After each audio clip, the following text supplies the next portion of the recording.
मानो तो देव नहीं तो पत्थर। अगर सड़क पे चलते पत्थर को भी धो के अगर हम सीधा घर में रख दें तो उसकी पूजा उसी समय से शुरू हो जाती है। ये हमारी आपकी और सनातन की आस्था है। ये किन्हीं का मोहताज नहीं है। हाँ, ये अध्यात्म में जो भी साधक हैं उनकी साधना का सर्टिफिकेट यहीं से प्राप्त होता है। बिल्कुल। प्रथम सर्टिफिकेट उनको माँ कामाख्या से मिलता है, द्वितीय सर्टिफिकेट उनका माँ विंध्याचल से प्राप्त होता है और अंतिम सर्टिफिकेट जो विश्वविद्यालय का सर्टिफिकेट होता है वो माँ जयमंगलागढ़ से ही प्राप्त होता है, माँ जयमंगला से।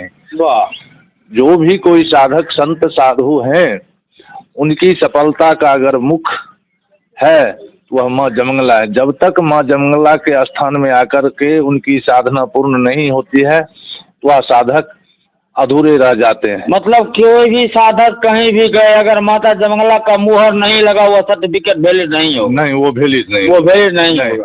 उसी प्रकार से साधना के क्षेत्र में अध्यात्म में सबसे प्रथम स्थान कामाख्या का है और दूसरा स्थान विंध्याचल का है और तीसरा स्थान विश्वविद्यालय जो है वह मेरे समझ से यह हुआ कि डिस्ट्रिक्ट कोर्ट कामाख्या हुई, high court Vindhyachal, supreme court माता जयमंगला। सुप्रीम कोर्ट माता जयमंगला। यही आप यही कहना चाहते हैं ना? मैं नहीं कहता हूँ, ये सही भी है। ये शास्त्र बताता है।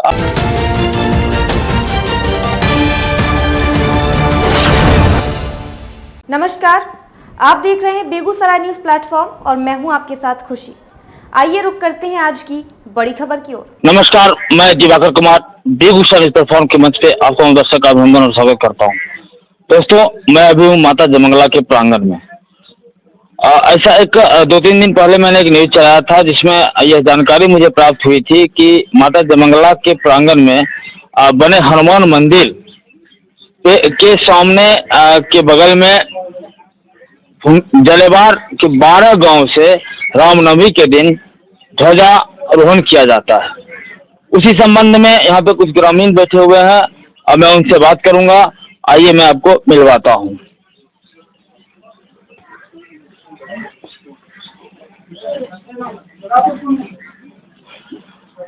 सर, आपका बेगूसराय प्लेटफॉर्म के मंच पे स्वागत है और माता जयमंगला के प्रांगण में अभिनंदन है।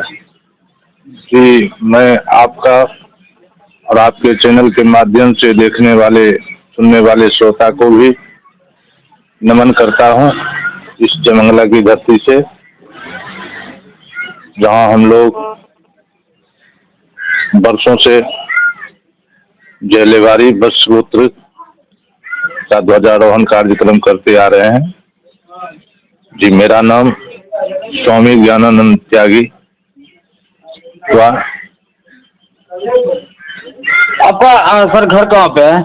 मेरा घर चेरिया बरियारपुर है, पंचायत में। ये बताइए सर कि ये आपने यह कैसे सोचा कि ये प्रेरणा कहाँ से मिली आपको कि जलेवारों का जो 12 गांव है उस गांव का ध्वज माता जयमंगला के प्रांगण के मंदिर पर ही बनाया जाए और जगह भी हनुमान जी के मंदिर है? यह प्रेरणा हमें गुरुदेव भगवान के द्वारा प्राप्त हुआ। इस हनुमान मंदिर का आधारशिला हमारे परम पूज्य प्रातः स्मरणीय श्री गुरुदेव के द्वारा रखा गया और जिसका पूर्णांक और पूर्णता श्री निरंजन जी के द्वारा किया गया। हनुमान जी का प्राण प्रतिष्ठा और ध्वजारोहण का कार्यक्रम ये गुरुदेव के द्वारा हम लोगों को दिया गया। माँ जयमंगला बस गोत्रियों का कुल देवी है और जितने भी हम बस ऋषि के संतान हैं वो सबों के कुल देवी हैं और यहाँ इनके चारों तरफ हम सारे जलेवार परिवार यानी बस परिवार के लोग ही रहते हैं।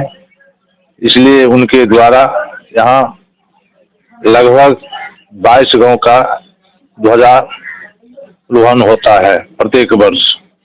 रामनवमी के दिन होता है? रामनवमी के दिन। अच्छा सर, ये बताइए, ये 22 गांव के जो ध्वजारोहण होते हैं वह कमेटी के द्वारा कराया जाता है या गुरुदेव के द्वारा कराया जाता है या फिर 22 गांव से अलग अलग ध्वजा आते हैं? यहाँ कोई कमेटी नहीं है, ये सर्वमंगला परिवार के द्वारा आहूत किया गया था और 22 गांव से प्रत्येक वर्ष ध्वजा आती है, सारे गांव से। सारे गांव से, और सारे गांव से ध्वजा आता है। उसके बाद सभी ध्वजा का एक साथ निरूपण किया जाता है विधिवत वैदिक प्रक्रिया से। फिर उसके बाद भंडारा प्रसाद का कार्यक्रम होता है, कुमारी जवनार होता है, तब हम लोग फिर पुनः अपने घर को वापस होते हैं। अच्छा सर, ये बताइए, आपने 2 बार 3 बार गुरुदेव का नाम लिया, गुरुदेव शब्द का यूज किया, उपयोग किया। एक बार अपने मेरे दर्शक को गुरुदेव का नाम अगर बता दें तो ज्यादा अच्छा रहेगा। मेरे गुरुदेव का नाम परमहंस स्वामी चिदात्मन जी महाराज है, जो भारतवर्ष के अनूठे संत हैं, जिनके कर कमलों से 12 कुंभस्थली का पुनः जागरण किया गया है। यही उनका परिचय है। देखिए, गांव किन्हीं का है,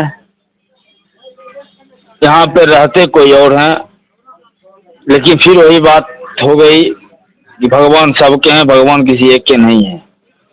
एक संत यहाँ आते हैं और संत के द्वारा यह अनुष्ठान शुरू किया जाता है, एक मंदिर निर्माण का कार्य शुरू करवाया जाता है। उसके बाद उनका यह एक तरह से निर्देश जारी होता है कि जो जलेबार गांव है, जो वत्स गोत्री गांव है, वो प्रत्येक गांव से एक एक ध्वज यहाँ आएगा और रामनवमी के दिन फहराया जाएगा। कितने सालों से सर हो रहा है? ये लगभग 16 साल से लगातार जारी है। सर्वमंगला परिवार के द्वारा अनवरत जारी है, और यह सृष्टि का अनुपम स्थान है। माँ जयमंगला आदि अनादि काल से यहाँ अवस्थित है। ऐसे किंवदंती इतिहासकार कुछ लिखते हैं, कोई कुछ लिखते हैं, लेकिन हमारा वेद शास्त्र सभी यही बतलाता है कि सृष्टि में जब से यह पंचतन तत्व का प्रादुर्भाव हुआ, उसी वक्त से माँ जयमंगला यहाँ अवस्थित है। ये सृष्टि में त्रिभुजाकार रूपी में ये माँ अवस्थित है। कामाख्या, विंध्याचल और जयमंगलागढ़, ये त्रिभुज के तीनों कोना पर अवस्थित है। हम जो जयमंगलागढ़ में जल अर्पित करते हैं, वह माँ कामाख्या को समर्पण होता है। इनकी यह विशेषता है। आदि अनादि काल में जब राजा भगीरथी गंगा को धरती पर लाए थे, पृथ्वी पर लाए थे, तो उस काल में माँ गंगा यही जयमंगला के दक्षिण छोर पर बहा करती थी, जिसका अविशेष अभी भी देखने को मिलता है। और माँ जयमंगला संपूर्ण जगत का मंगल करने वाली है। दुर्गा सप्तशती में भी चर्चा है इनका। सर्वमंगल मांगल्ये शिवे सर्वार्थ साधिके शरण्ये त्र्यंबके गौरी नारायणी नमोस्तुते। इसी रूप से, लेकिन कुछ कालांतर में ऐसा हुआ जिसके वजह से आज इनका विकास अवरुद्ध है, और हम लोग चाहते हैं कि इनका विकास हो, इनका प्रचार प्रसार हो, जिससे सारे जगह के साधक लोग यहाँ आते हैं और सभी लोग आकर के यहाँ अपनी मनोकामना को पूर्ण करते हैं और सभी लाभ लेते हैं आध्यात्मिक। ये सृष्टि के अनुपम स्थान है। देखिए, आपने कहा प्रचार प्रसार हो। सबसे पहली बात है मतलब पहचान के मोहताज हम इंसान होते हैं, देवता नहीं होते हैं, चाहे वो किसी धर्म के हों। धर्म मायने नहीं रखता है। और हिंदुत्व में, सनातनी धर्म में एक कहावत बोला जाता है, मानो तो देव नहीं तो पत्थर। अगर सड़क पे चलते पत्थर को भी धो के अगर हम सीधा घर में रख दें तो उसकी पूजा उसी समय से शुरू हो जाती है। ये हमारी, आपकी और सनातन की आस्था है। ये किन्हीं का मोहताज नहीं है। हाँ, ये अध्यात्म में जो भी साधक हैं, उनकी साधना का सर्टिफिकेट यहीं से प्राप्त होता है। बिल्कुल। प्रथम सर्टिफिकेट उनको माँ कामाख्या से मिलता है, द्वितीय सर्टिफिकेट उनका विंध्याचल से प्राप्त होता है, और अंतिम सर्टिफिकेट जो विश्वविद्यालय का सर्टिफिकेट होता है वो माँ जयमंगलागढ़ से ही प्राप्त होता है, माँ जयमंगला से। जो भी कोई साधक संत साधु हैं, उनकी सफलता का अगर मुख है वह माँ जमंगला है। जब तक माँ जमंगला के स्थान में आकर के उनकी साधना पूर्ण नहीं होती है, वह साधक अधूरे रह जाते हैं। मतलब कोई भी साधक कहीं भी गए, अगर माता जमंगला का मुहर नहीं लगा, वो सर्टिफिकेट वैलिड नहीं होगा। नहीं, वो वैलिड नहीं, वो वैलिड नहीं होगा। जैसे शिक्षा के क्षेत्र में जी, प्रथम स्टेज में आता है प्राइमरी, बिल्कुल, द्वितीय स्टेज में आता है स्नातक और तृतीय स्टेज में आता है विश्वविद्यालय। उसी प्रकार से साधना के क्षेत्र में अध्यात्म में सबसे प्रथम स्थान कामाख्या का है और दूसरा स्थान विंध्याचल का है और तीसरा स्थान विश्वविद्यालय जो है वह मेरे समझ से यह हुआ कि डिस्ट्रिक्ट कोर्ट कामाख्या हुई, high court Vindhyachal, supreme court माता जमंगला, सुप्रीम कोर्ट माता जमंगला। यही आप यही कहना चाहते हैं ना? मैं नहीं कहता हूँ, ये सही भी है। ये शास्त्र बताता है। मैं आपको बता दूं, बेगूसराय न्यूज प्लेटफॉर्म के द्वारा करीबन 32 दिनों से माता जमंगला के इतिहास के बारे में खंगाला जा रहा था, ठीक, जो बहुत जल्द 1 से 2 दिन में वो इतिहास, मतलब वो पूरा स्टोरी तैयार हो चुका है।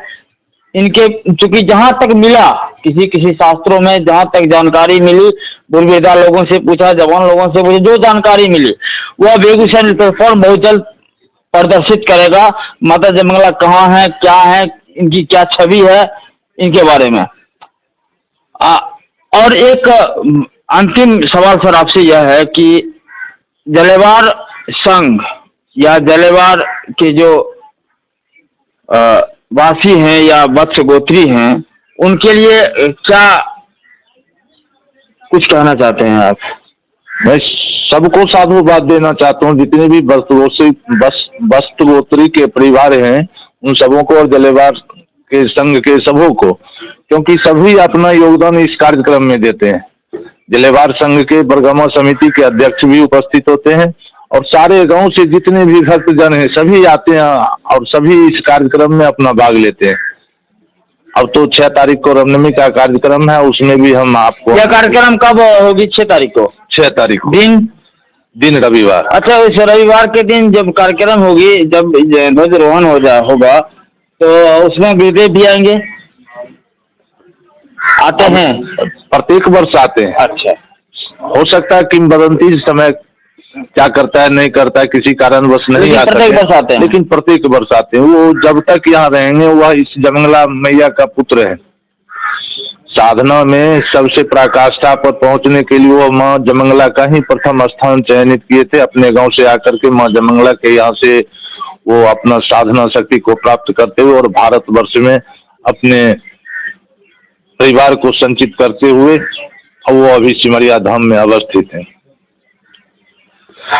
देखिए, प्रोग्राम छोटी सी है इसको अगर बोला जाए, लेकिन ये बृहत वत्स गोत्री के लिए, जलेवार समाज के लिए बहुत ही गर्व की बात है कि उनके कुल देवता, उनके देवता पूरे विश्व में अपना एक स्थान बनाए हुए हैं। लेकिन दुख के साथ यह भी कहना पड़ रहा है, कुछ वत्स गोत्री हैं, कुछ जलेवार के लोग हैं जिनकी आस्था या जिसे भी हो माता से थोड़ी दूर होती जा रही है, जिस कारण से मैं डबल बगल में जो वीडियो चल रहा है उस वीडियो में आप देख रहे हैं कि माता की मंदिर जो भव्य होनी चाहिए, डिस्ट्रिक्ट कोर्ट और हाई कोर्ट और सुप्रीम कोर्ट का जो कोर्ट परिसर होना चाहिए उस तरह का परिसर नहीं है, वो आपको दिख रहा है। बाकी हमारे साथ एक हैं ग्रामीण मंझौल के वासी हैं, निरंजन जी समाज सेवी हैं। सर, क्या प्रोग्राम है 6 तारीख का? 6 तारीख का विधिवत ध्वजारोहण का हम लोगों का कार्यक्रम है जी, और 9 बजे हम लोग विधिवत पूजा पर बैठ जाएंगे, क्योंकि उसके बाद 10:30 से 1:30 बजे तक आधपहरा रहता है जी।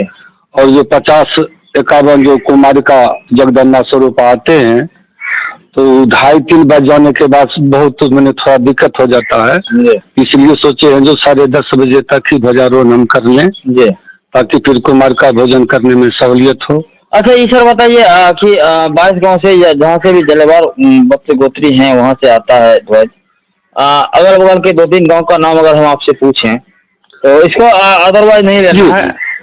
मंझौल हो गया, मंझौल माता का मंझौल हो गया, पबरा हो गया, पसारा हो गया, विक्रमपुर हो गया, बरियारपुर हो गया, शाहपुर, मैंने अगल बगल से, तो यहाँ पर कम से कम एक साल तो 55 ध्वजारोहण हुई है जी। एक आदमी 55 लेकर के आगे। जी। तो फिर कभी टाइम का सेटिंग जब नहीं हो पाता है, तो अब जैसे कि 10:30 बजे ध्वजारोहण हम करना चाह रहे हैं, अब कुछ ध्वजा आ जाती है 11 बजे, 12 बजे, 2 बजे। अच्छा, इस बार आप कितना बजे का समय बताएं?